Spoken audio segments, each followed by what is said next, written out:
From the station that's on your side, you're watching News 19 at 11. Good evening and thank you so much for joining us tonight. I'm Andrea Mock. JR has this evening off. South Carolina is sadly ranked second in our nation when it comes to women killed by men. And that can be a very hard topic to talk about, as well as sexual violence against women.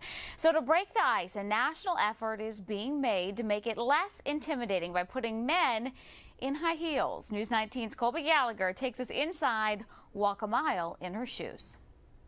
It's a very silly way to talk about a very serious subject. Chances are you've heard of the saying, put yourself in someone else's shoes to understand their situation. Thousands did just that, trading their sneakers for heels to raise awareness about sexual assault. You look at the community around us, everyone walking around here in women's shoes, which basically symbolizes we're walking with you. We're empathizing, we understand there's a community of supporters out there. And that's why I love this event, because it symbolizes that. Attorney General Alan Wilson says Walk a Mile in her shoes gives victims the strength to talk about their experience. And those victims may be closer than you think, according to Mary Del Hayes with Sexual Trauma Services of the Midlands. They think it's something that happens in other communities to other people, but the reality is that we all know people who are survivors of sexual assault. They're our family members, they're our dear friends, and they're an important part of the fabric of our community. Donations from the event will go directly towards helping victims and educating the public about the topic that many avoid.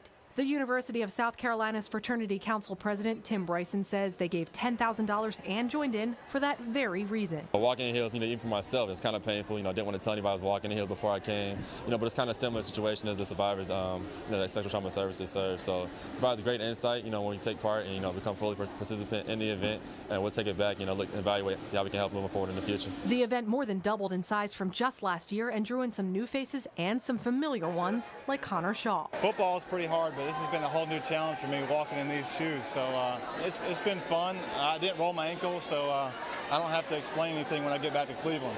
Despite being a challenge that may require some Band-Aids, participants say the mile of steps was worth the leap forward in services offered.